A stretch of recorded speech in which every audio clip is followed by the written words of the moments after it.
Well, if you clicked on the video, you know why you're here. Let's just try to maybe be a little bit quick because my trackers keep bugging me.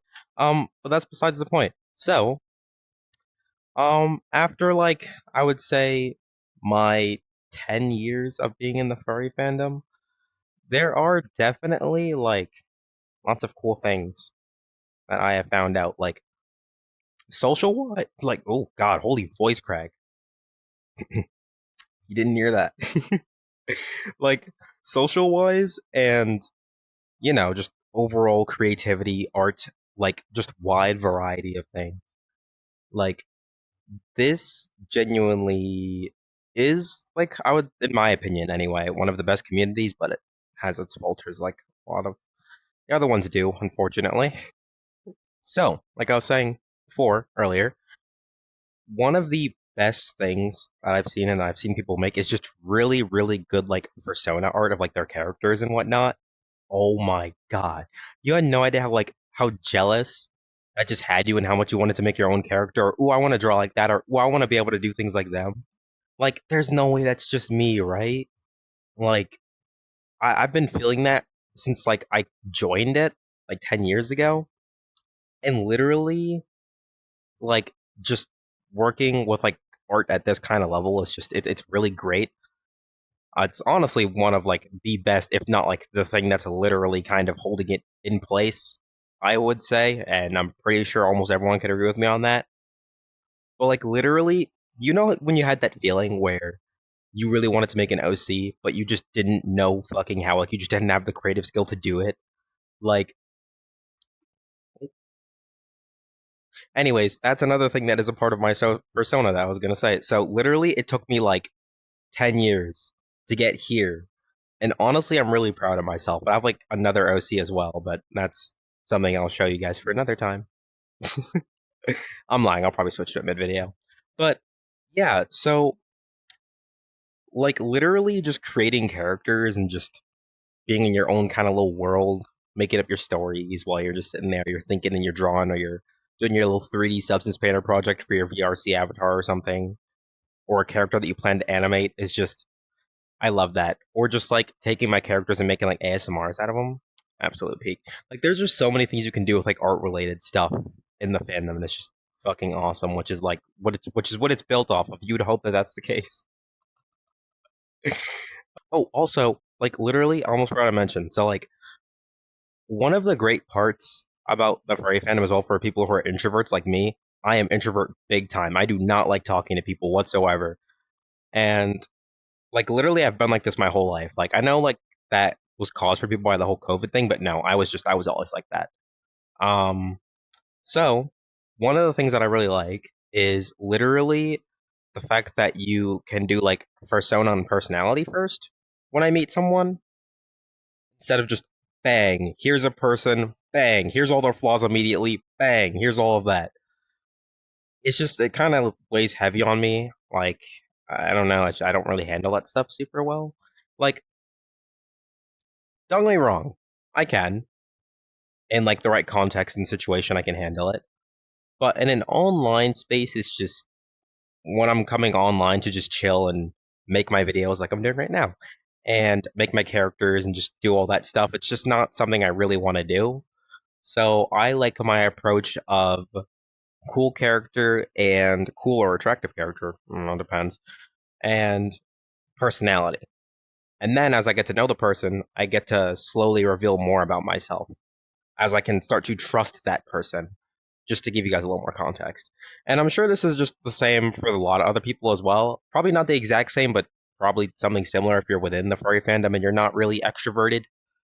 Um, but sometimes having a good extrovert is fine because my partner, he's literally an extrovert. He's fried. But I love him though. That's besides the point. World building.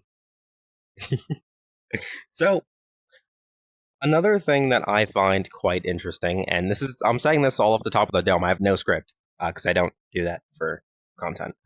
Um, so one thing I've witnessed that is getting like a little bit more traction. I haven't really seen it a lot. Um, like I haven't really seen it like as much as like 2, 3 years ago, maybe. But ever since, like, there have been like games and stuff that people have made that revolve around furries, but it has like some actual world building story plot stuffs. Which has gotten better and better. Like, I kid you not, people have gotten better at writing stories as like and stuff as well. Like, also like creating lore for your character just to spruce them up a little bit, give them a little bit more personality, or as to why they exist, or as to why they have this little special item, or like magical book like my other OC has. Just things like that are generally just really interesting. But there are people that kind of drag it a little bit and just make their character way too overpowered. Like, I'm pretty sure we've all seen this, where someone was just like, "Oh, my character can stop time, and they can do this, this, and that, and on top of that, they can do that, and then they could blow up the whole planet." And I'm like, that's got to be the most boring character writing I've ever heard. That's like Saitama from One Punch Man if it was bad. It's literally what it sounds like usually, and it's just like, well, that's just a waste of time, isn't it? You spent that long writing something that's just so overpowered that it's kind of useless now because they can just beat anything and anything. Like, it's why? Like, if you want, I would say that if you want like to just make characters or your persona for fun, that's what you're supposed to do. I hope. But there are people that like to add on a bunch of extra stuff and give them lore and give them this, this, and that, which is fine. I kind of like doing that too. But maybe avoid making them an absolute power trip. Just don't do that. I really don't recommend it. But that's kind of what I have listed for what's good about the furry stuffs for now. So I hope you guys enjoyed. I probably might make a part two, see if I can find more stuff and dig a little bit more. This is just something I thought of like off the top of my dome. So not everything is going to be listed in here. If you want to see me talk about some other topic, just let me know. To see if this video gets enough traction. I hope.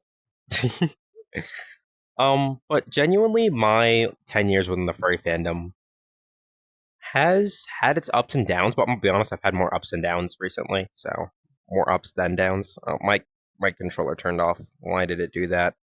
That's inconvenient. It does it at the end of the video too. That's amazing.